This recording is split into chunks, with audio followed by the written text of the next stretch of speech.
Well, thanks everybody. My name is Joel Kirshen. I am the chapter president for the St. Louis chapter of CSI. I'd like to welcome everybody to our webinar tonight. I just wanted to walk through a few announcements and recognitions here at the start. I did want to recognize up front here a couple of members of the chapter who passed the CDT exam in this recent test cycle.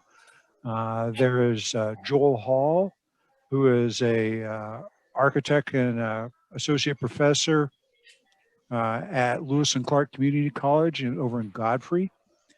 And he is an architect with Henderson Associates right now. Also, Teresa Warren, who's a technical writer with Life Happens Business Consulting Group. So I know they were both going to try to attend tonight. Hopefully they're here, and whether they're here or not, congratulations. That's a great step in the process. Other things going on quickly. The December meeting, we are in the process of doing a little bit of a rework of the topic. We're going to go to a window design session, and we'll be sending out additional information on that shortly. And so we'll be receiving, passing it on to the chapter members here. All right, so that's it for me right now. I want to introduce Derek Moshak, who's one of our board members, to pass on to introduce our speaker tonight. Thank you very much, Joel. Appreciate it. Welcome everybody to this timely session. I think real quick, I've been working with Kevin Griesemer and his partner Mike Williams over at G&W Engineering now for over 20 years. Found it to be incredible partners, and when I was thinking about topics that are relevant and that are of use, and we've been at our own office, we've been imagining what is the office of the future, after COVID. What is the office going to look like? What is the retail environment going to look like? Kind of thinking that maybe a lot of these solutions were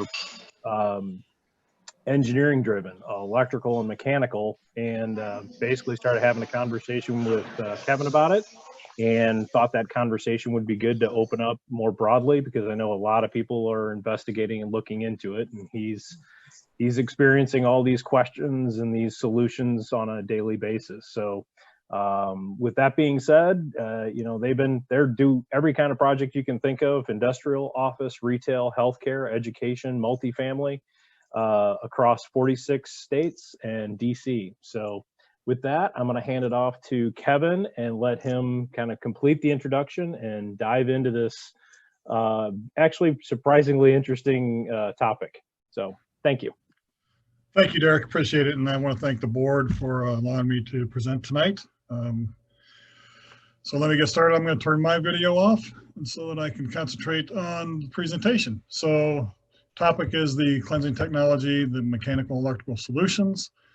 So G&W Engineering, just real quickly here, essentially our key services we provide is MEPFP engineering and consulting, commissioning and retro commissioning. We have site and municipal transportation civil engineering services. We also have a building enclosure consulting group. So we offer a pretty broad array. Essentially, the only service we don't have would be structural at this point in time. So it's a matter of time before we get that going.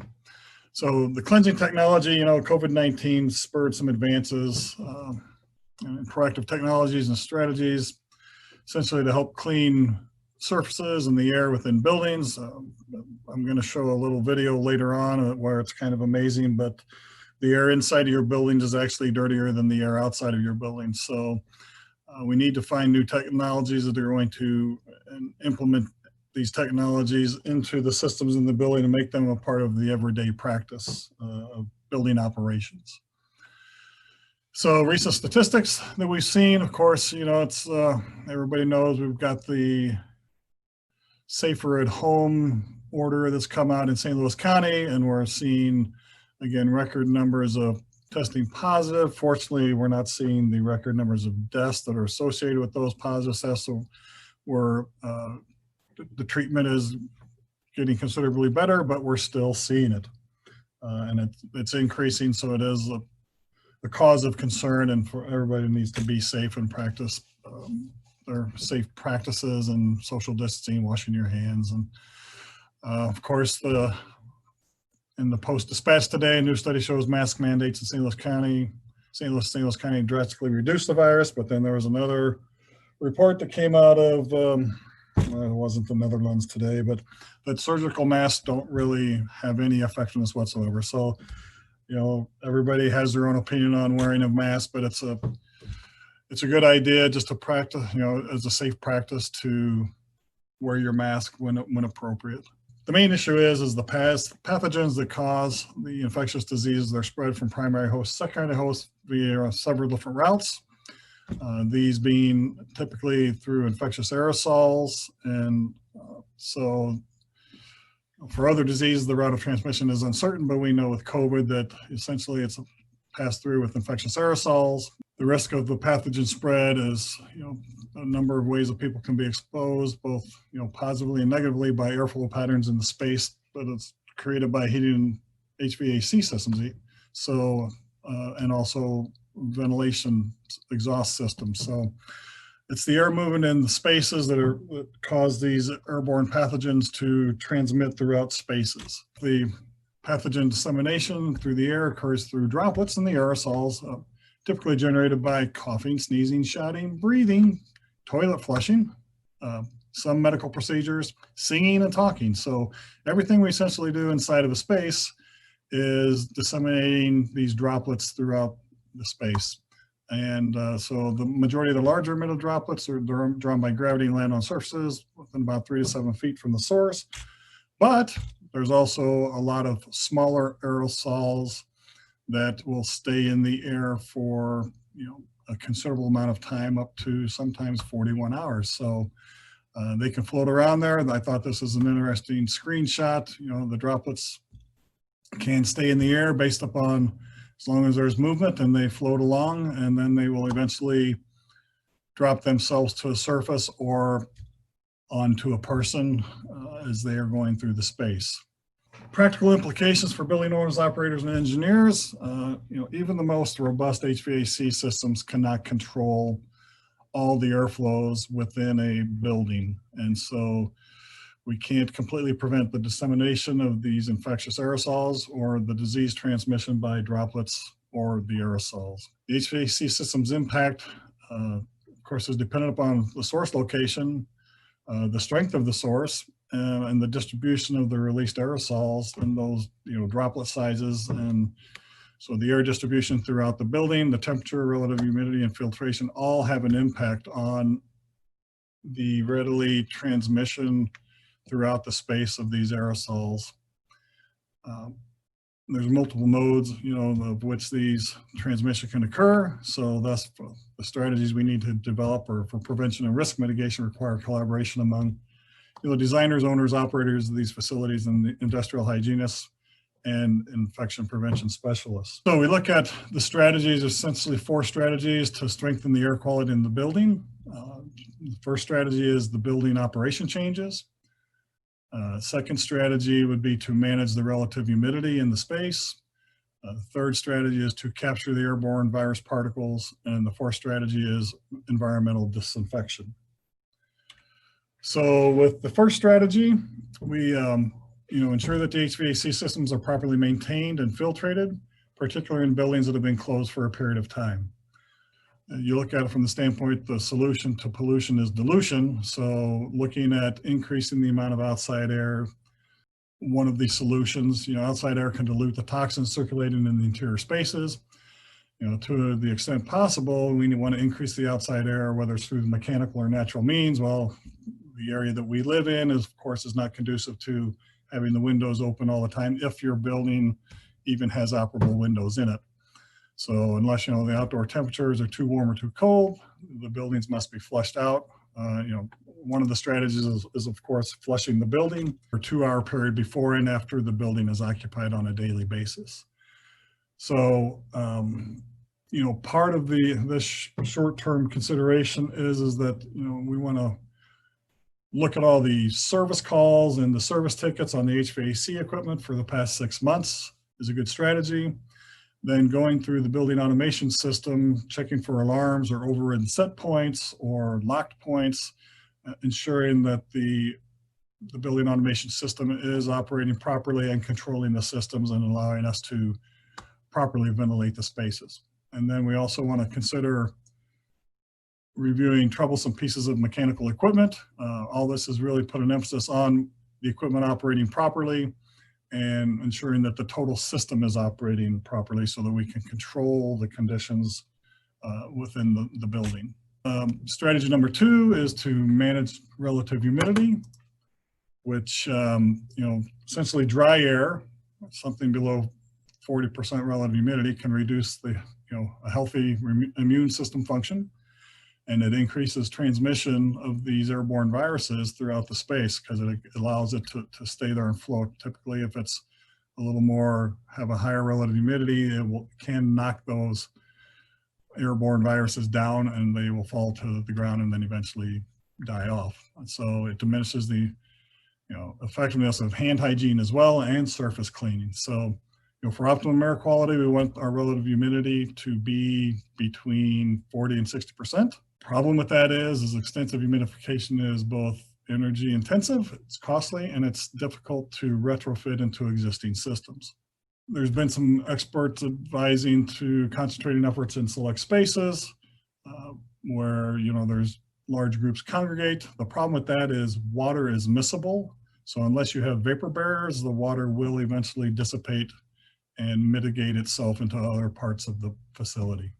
Looking at the local humidification, although it's not ideal, it can be beneficial for at least in areas where we do have large group concentrations where we can temporarily at least mitigate and provide a better control for us, keeping that relative humidity level up in that space. Strategy number 3 is to capture the airborne virus particles. Typical buildings have a filter with a minimum efficiency reporting value known as MERV, probably around an 8. That's your standard filter. We're looking at, the recommended rating now is a 13 plus, which is efficient at capturing airborne viruses, and recommending a MERV 14 is preferred.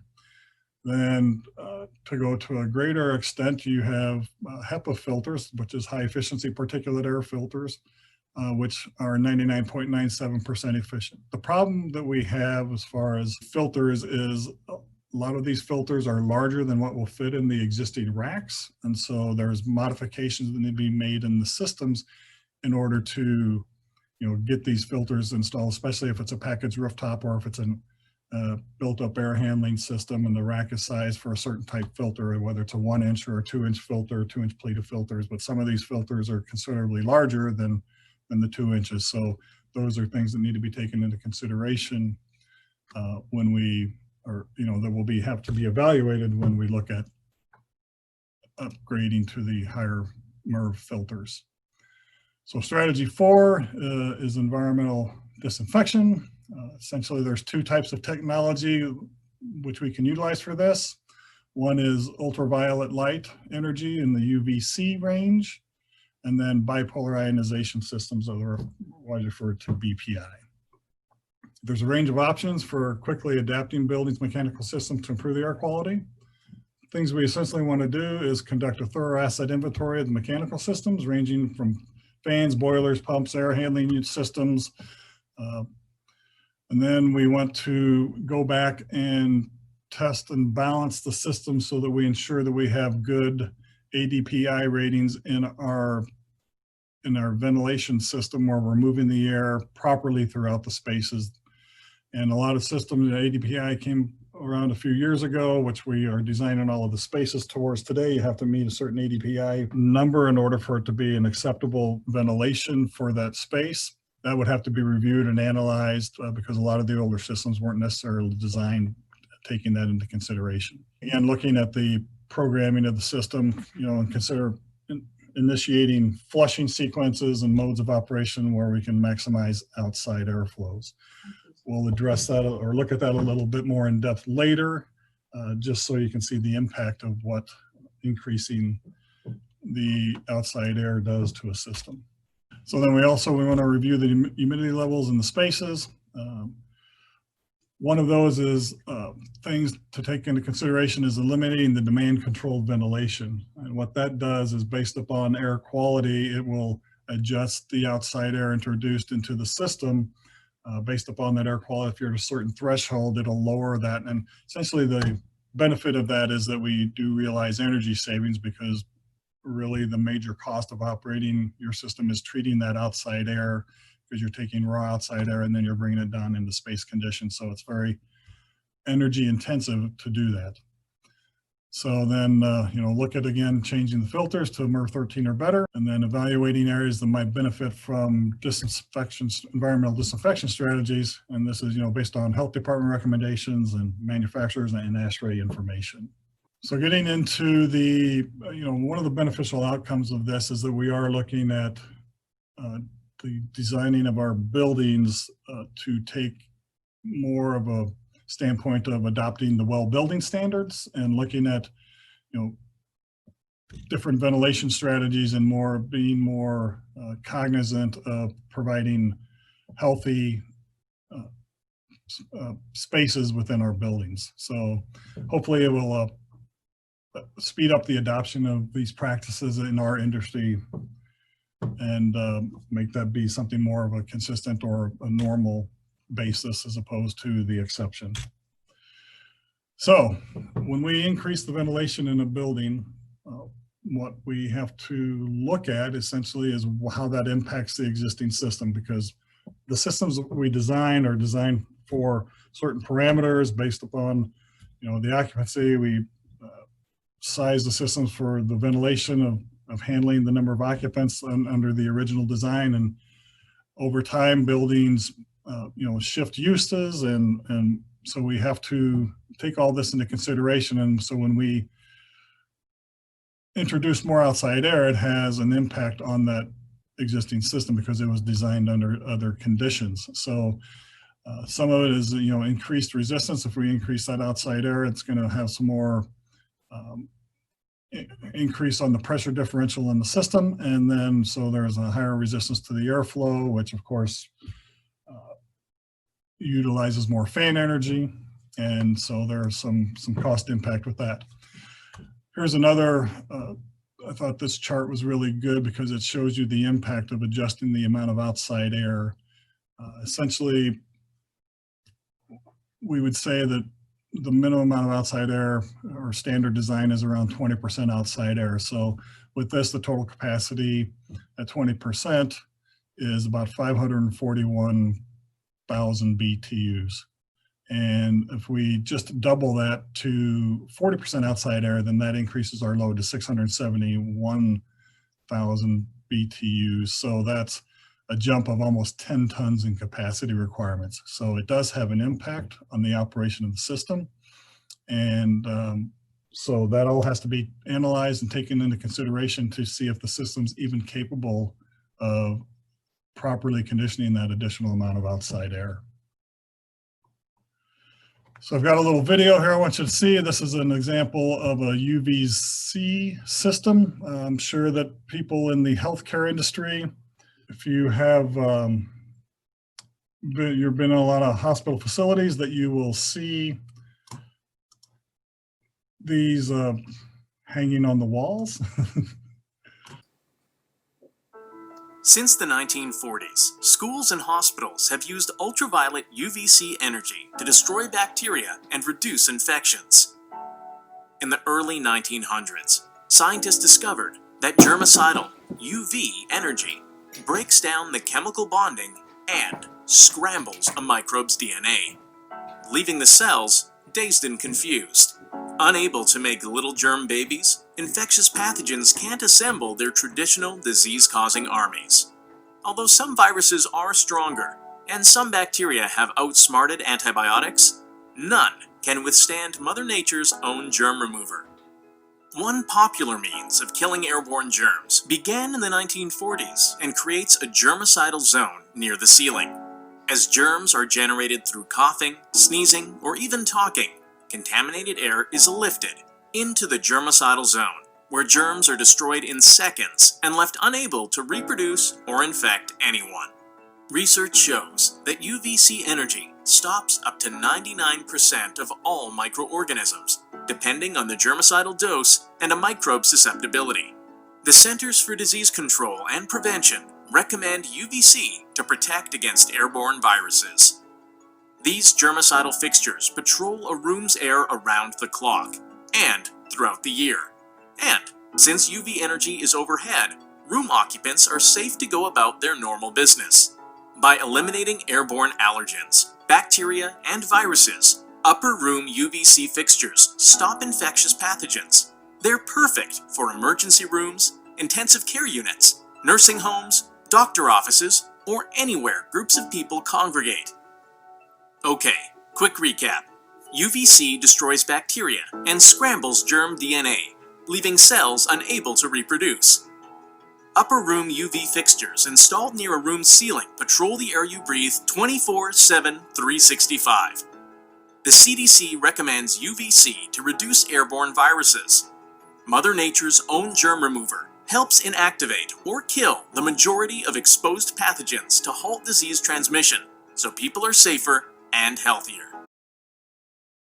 Essentially, types of these UVC systems, the Coil UV Fixture is installed inside of air handling systems and ductwork, and it continuously treats the air that passes through that duct. And then on the right-hand side in the operating room, you see the upper air UV fixture, which is the blue thing glowing on the wall, and that continuously circulates the air and disinfects the air as it transfers that air throughout that system.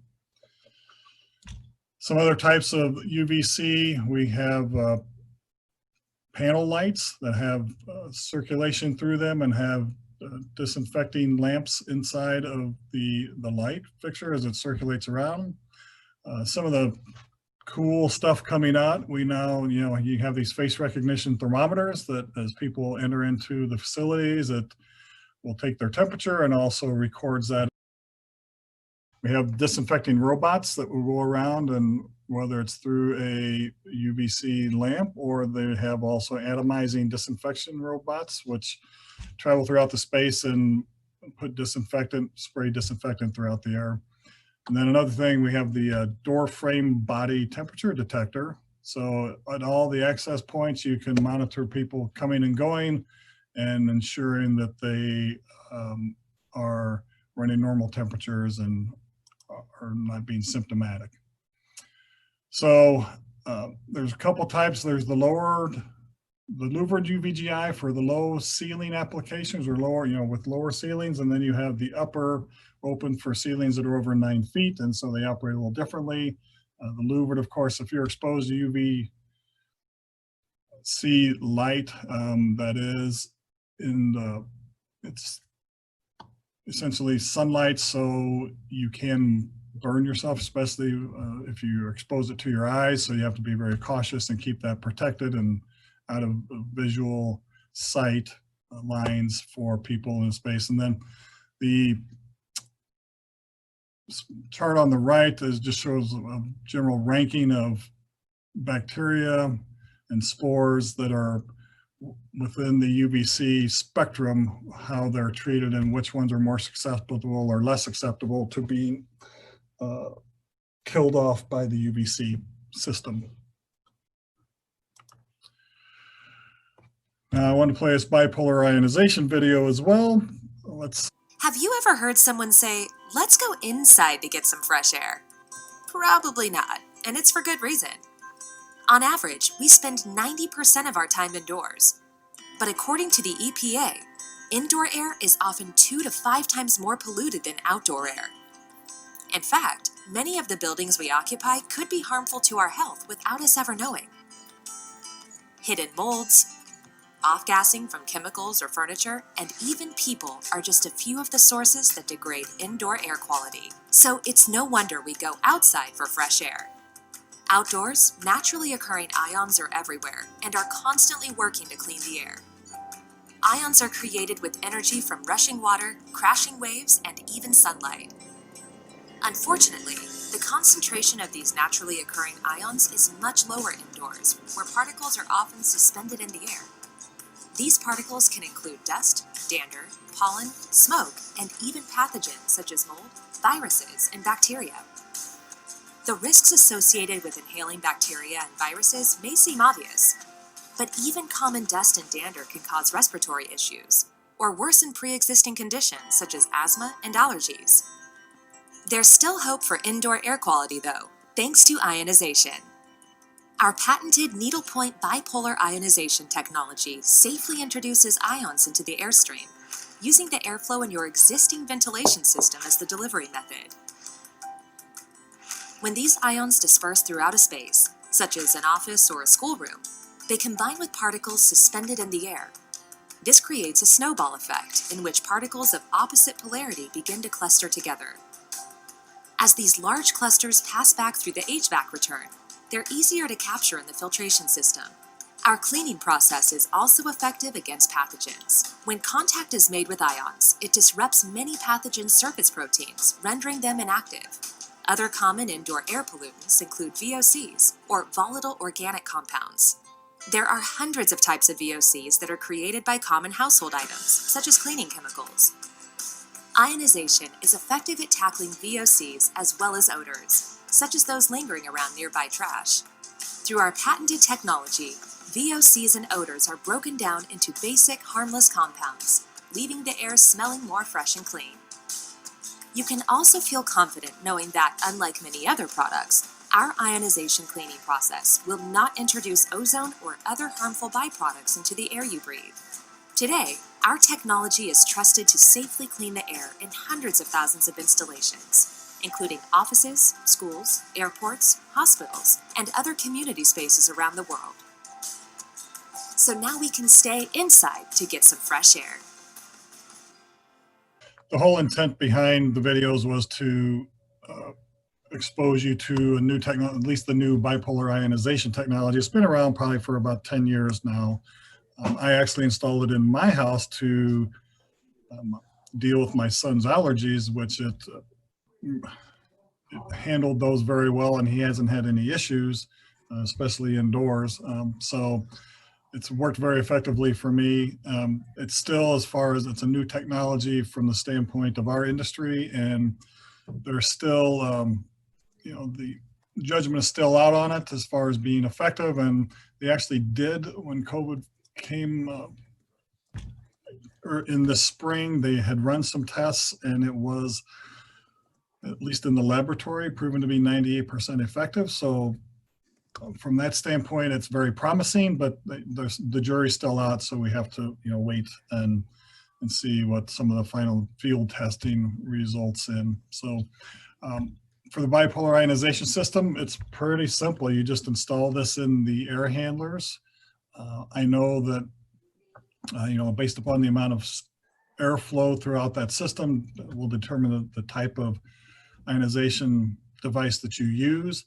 But I know when this pandemic first broke out, a lot of the school districts in the St. Louis area have installed these in their systems to at least have that, I will call it the comfort level of knowing that they're trying to treat these airborne pathogens, within their systems and throughout their whole facility. So it gives them some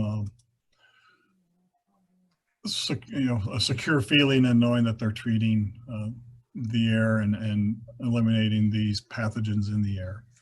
So that is pretty much the presentation. The UVC technology, it's been around for decades.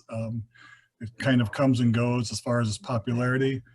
There is one thing I know, that the GSA actually requires, if you read this here, that UVC systems be included in their cooling coil air handling units in order to maintain, properly maintain and keep the cleanliness and improve the air quality in their system. So it's a requirement for the GSA, and I think it's a good practice in order to do that, because if you've looked into some of the air handling systems I've looked into, you would be appalled at what you see that can grow inside of an air handling system. So that is the presentation. Let's open it up to any questions. This is Bruce Roger. I have a question. Yes, Bruce. You talked about flushing out right at the beginning. It's Yes. one of the operative changes.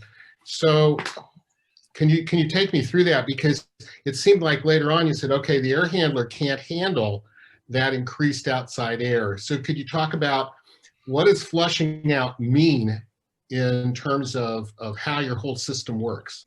Even with the LEAD program, one of the credit opportunities is to essentially flush the building out. And so that's pumping in so many air changes per hour over a certain period of time. And that essentially just vacates the air in the building. Now, our problem, going back to, yes, with the systems and their ability to handle them, if it's a 85-degree morning in August, where we have 60% relative humidity, you're not doing yourself any favors by flushing your building. But it's a practice you can utilize, when the conditions are appropriate, so that you can, flush that air out of the building and ensure that you have clean air to start the day and to end the day. So, I have a yoga studio with two 5-ton units. So are you saying that if I put the fan on, that fan on is, if it's only what, 20% makeup air? You cannot flush a building because your system is not set up for that.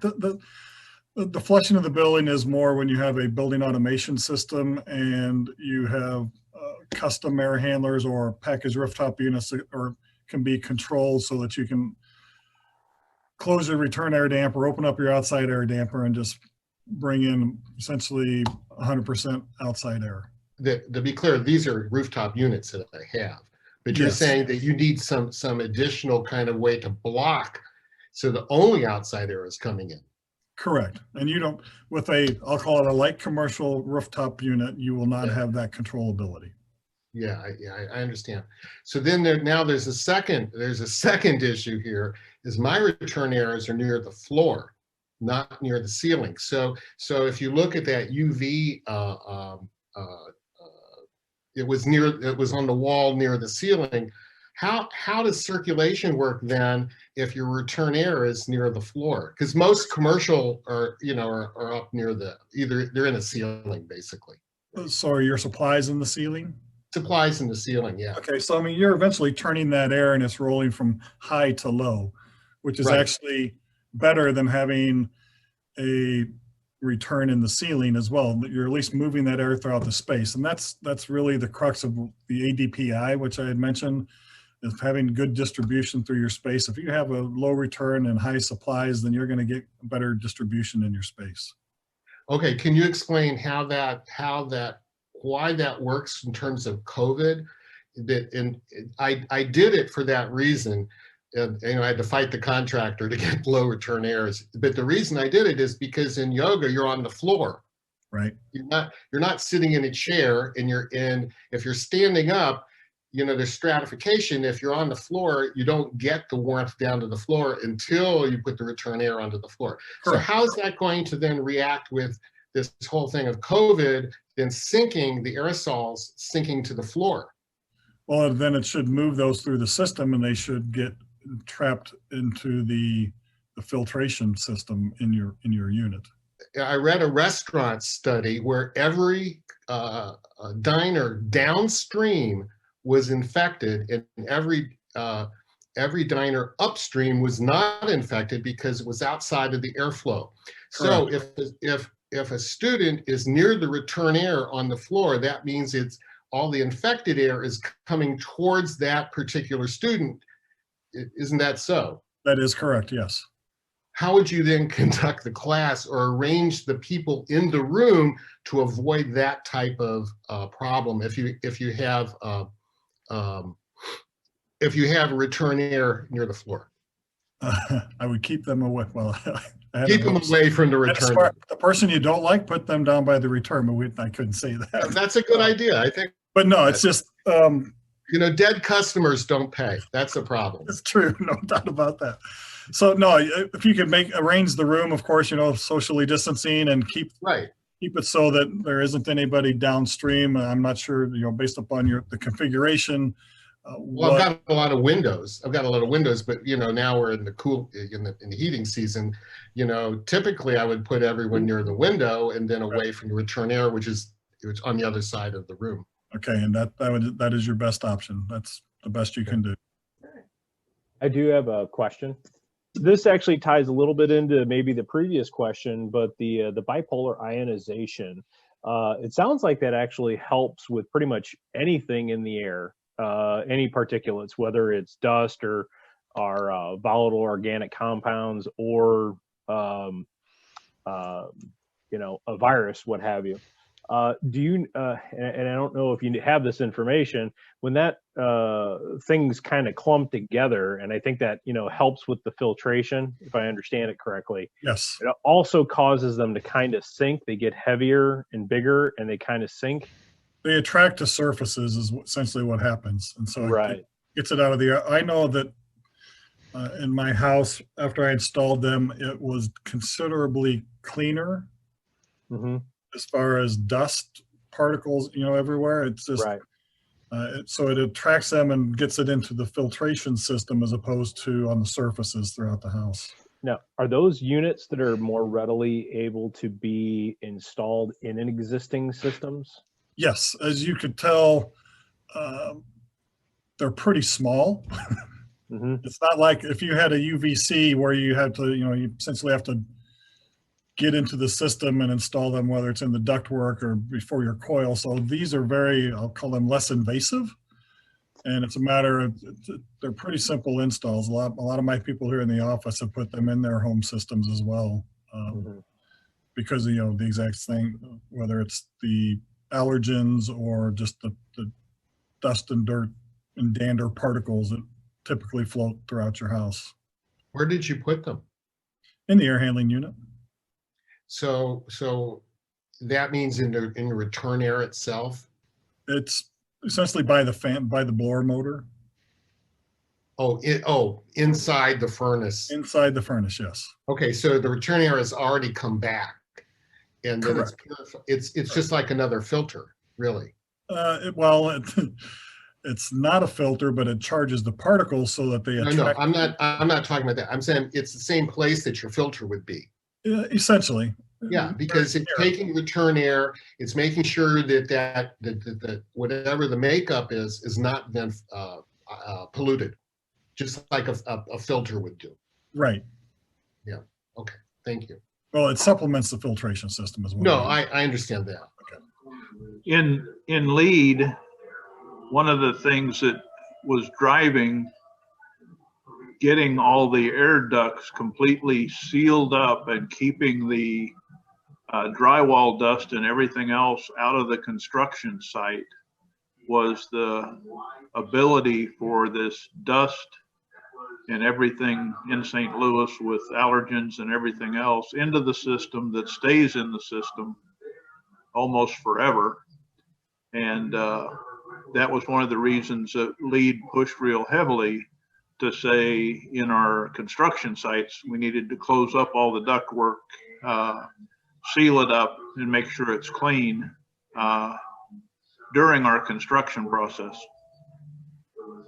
So as you know, Thomas,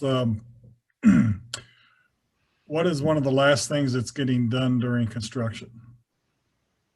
Drywall and painting, right? So then if they want to accelerate the schedule and flush the building out, now they're opening the system up. So that's always been the battle. It's about, allowing enough time in the construction process to have those phases of construction complete before you start utilizing the air handling system to flush the building out and to circulate. A lot of the contractors want to use it to circulate the air so they can dry their, the mud on the drywall and dry the paint. And So it's always been a battle. And so I think LEED's done a great job with that to say, if you don't comply with this, then you're not going to, have your certification. In your house, with your son with allergies, by having an ionization system, would you still open your windows and flush the house? Wouldn't that kind of defeat the purpose? That would be correct. Especially when you have allergies in St. Louis, when it's in the spring and in the fall, he would very rarely even go outside. So just because he's impacted, or he was at a certain phase of his life that, impacted pretty severely just by walking outside. On these UVC systems, I keep hearing they're not equal. How do you judge which one you should be utilizing?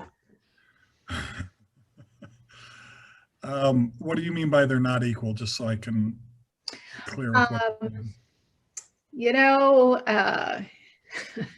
late night TV, you can order one, or you can call your HVAC contractor and order one. How is the novice supposed to tell? Oh, never mind. I just figured that one out. I called the HVAC contractor. I would probably call an engineer to get their opinion, just because they're more on the technical side from that aspect. So, I mean, they operate in different manners. I think they're both effective.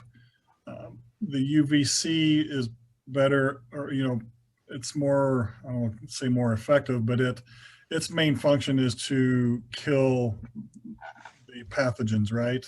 And the bipolar ionization system serves more purposes besides just killing the pathogens. So it has a greater impact, at least from my perspective, as far as it does more things than just kill the pathogens.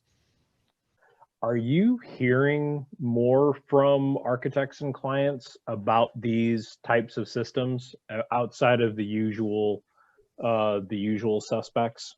I'm wondering how much COVID is actually changing the dynamic of the engineering and the architecture. Usually HVAC units seem to kind of, at least been in my experiences, they kind of get the bare minimum, right? How cheap can we actually do this and meet, and meet code? And I'm kind of wondering, it's kind of what you said earlier. I'm wondering if that mentality, might finally actually be changing. I think, if, especially with the well building standards and with LEED, we try and look at it more from a total picture. And I think a lot of people, especially, on the development side and the building owner side, there is a risk that if they're not providing a healthy, good air quality facility, then they are at risk, for legal issues down the road. One of the other things we're dealing with is under the new lighting guidelines, we're now designing buildings that actually have more ability for outside lighting in the impact zone around the perimeters. Correct. And that goes into our lighting and energy calculations. And that has become something that's now recognized, where before it used to just be better to seal it up and light it. Exactly. Well, no, and that, I think it's a good practice, but of course the more glazing that you have, then of course the higher your loads are going to be, just because they don't have the insulating values that a fully constructed wall would have. So plus you have the solar radiation that can be introduced into your space. So I mean, utilizing daylighting is fantastic. And I think, energy wise, especially with LED fixtures and the controllability of them, that they've gotten to, a level where they can be controlled pretty easily. And, with the energy code that's, calling for the lighting control systems and being a little more robust than just having two switches on the wall or a dimmer. So the codes are starting to address that, and I think people are also, just in their energy usage, really seeing the results of those systems and their requirements, as part of the construction of a facility. Kevin, have you done any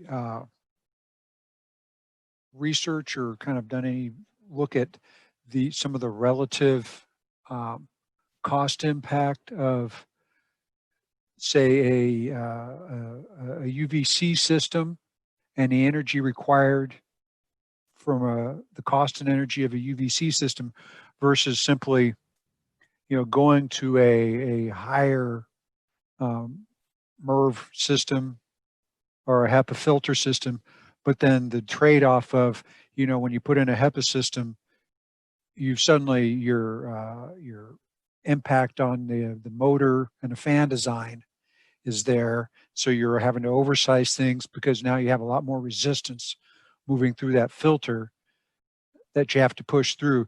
Is any thoughts on that trade-off? I mean, I have not done that study. I'm sure there's probably a comparison out there already. Is there a point where the UVC system starts to become a better overall approach? Well, it makes sense energy-wise, just because, I mean, it is a low energy user, and the bipolar ionization system is very low comparatively. Okay. It comes down to, with the filtration systems, it's just that is a maintenance item, and it's one that I'm sure they would be diligent in the maintenance initially, but over time that it will be lost in the shuffle of operating a building. So, but anytime you increase the horsepower, that's one of the major energy consumptions in operating a building, besides the mechanical refrigeration that you have to provide. But fan energy is is one of the higher energy components in operating a building, especially in the larger buildings. So maybe another way to phrase it, can you justify going to a lesser filter system because you've got a UVC on in the system there to help kill anything that's in there, kill those pathogens? Or are they kind of addressing separate things? That's a totally separate. I mean, with the bipolar ionization system, actually with St. Louis County, we were allowed, or part of the, I'll call it the interest or the selling point for especially a lot of contractors is you could lower the amount of outside air that you had to introduce into your space, because they accepted it as being, an air treatment system. And so it provided a good quality of air. And so, to save on the energy or to decrease the size of systems, you could lower the amount of outside air ventilation, ventilation air that you had to take into account in sizing your system. So okay. St. Louis County even recognized that. And it took a while to get it through, but they finally started recognizing it's been utilized on several systems. Does that mean we're now fixing the fix? Actually, it's kind of a trick bag, because now your systems, aren't sized to handle it. If you want to flush your buildings or, increase your outside air, now you've kind of hurt yourself, because you don't have the capacity to properly treat the air. If you do get it up back to, let's just say that 20 to 25% is the amount of outside air that you bring in for a typical building. And so when we could reduce that by, let's just call it 30, 40%, so your systems got smaller, and now they don't have the capacity if you want to increase that outside air.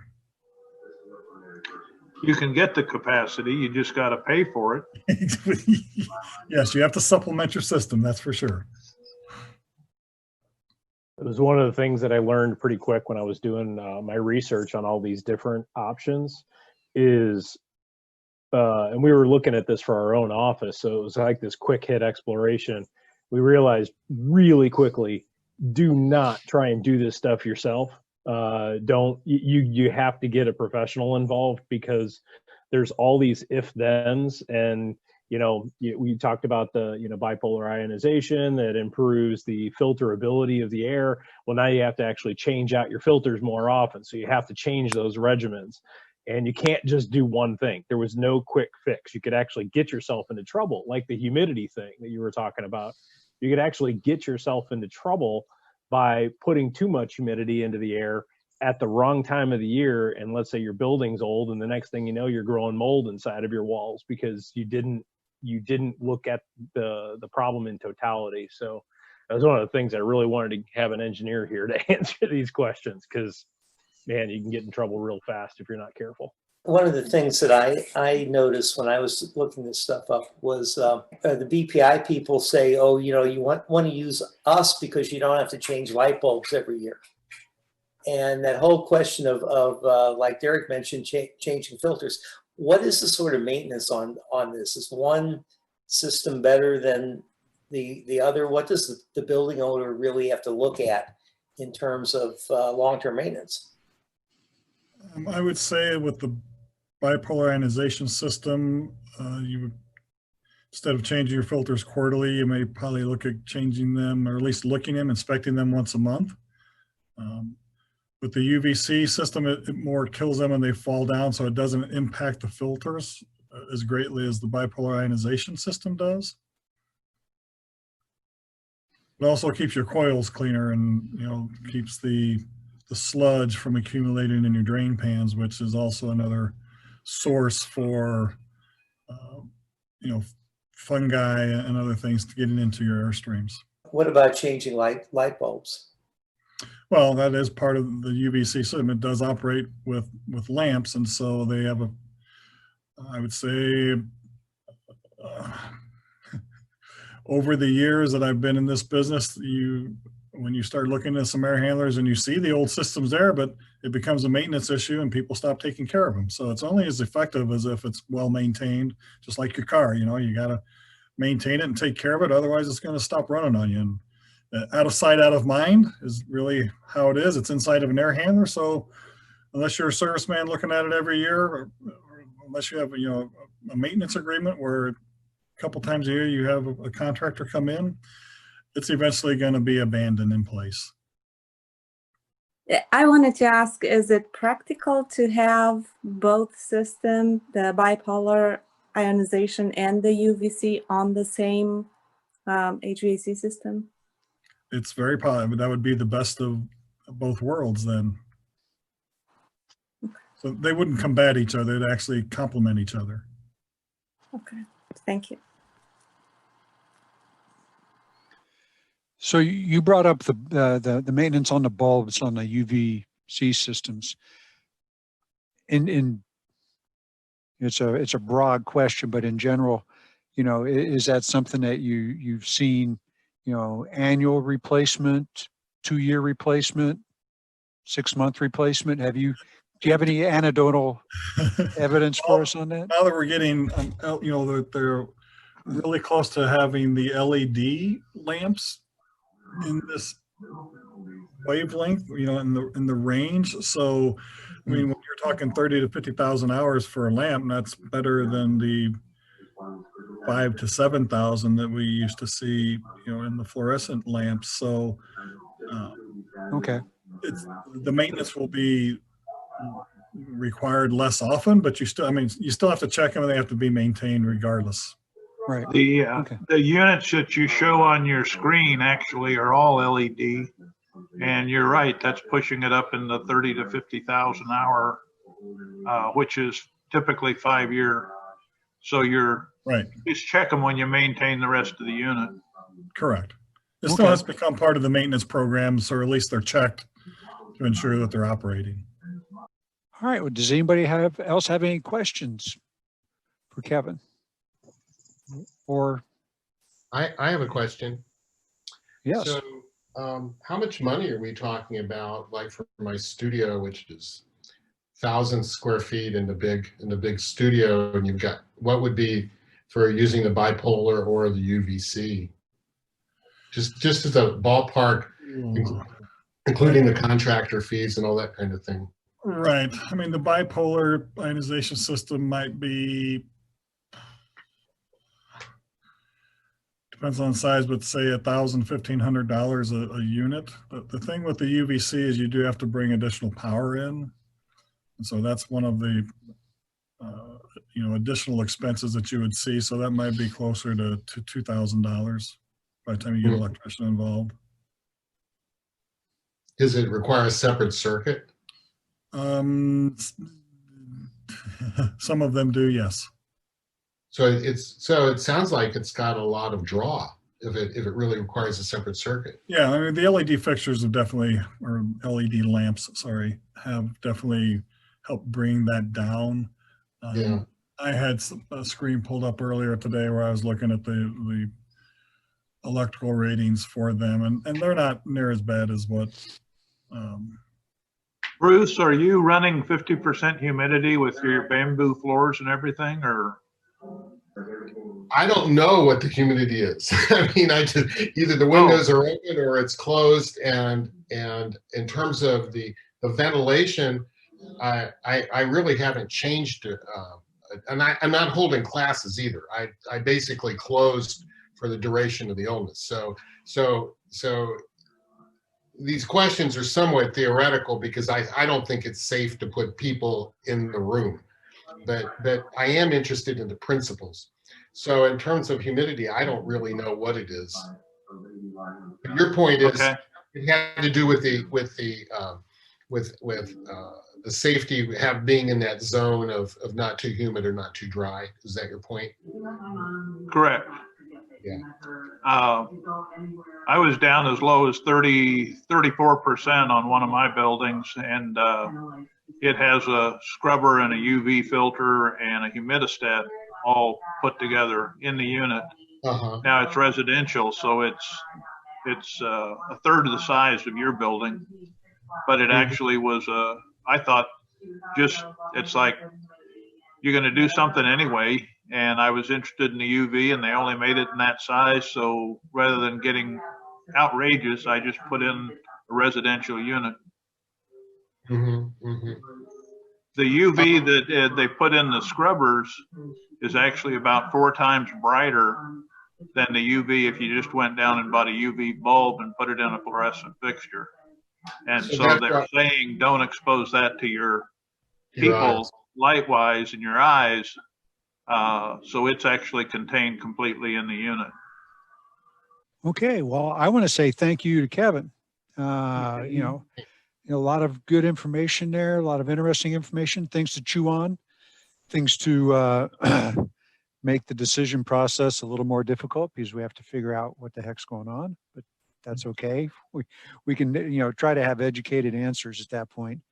And part of the deal is always figuring out what's the right question, and helping, you know, as an architect, you know, we are getting comments from people and comments from owners of, you know, we've got projects moving forward. Okay, what do we do? How do we do this? Are there things that we can do moving forward to help address this in the future? And so I think these are become effectively a couple more tools in the arsenal to say, okay, you know, these are some things that we can do. And so I think that was very good. So wish to say thank you for the information tonight. Thank you for all who joined us. Thank you for the discussions. It always enlivens it to have a little discussion and get some questions and answers out there. So I will put a plug in for CSI. You know, if you're interested in continuing, you enjoy this type of topic, especially if you're on the technical side of life, come and check us out. You know, otherwise, I'll wish everybody a good night and thanks for attending.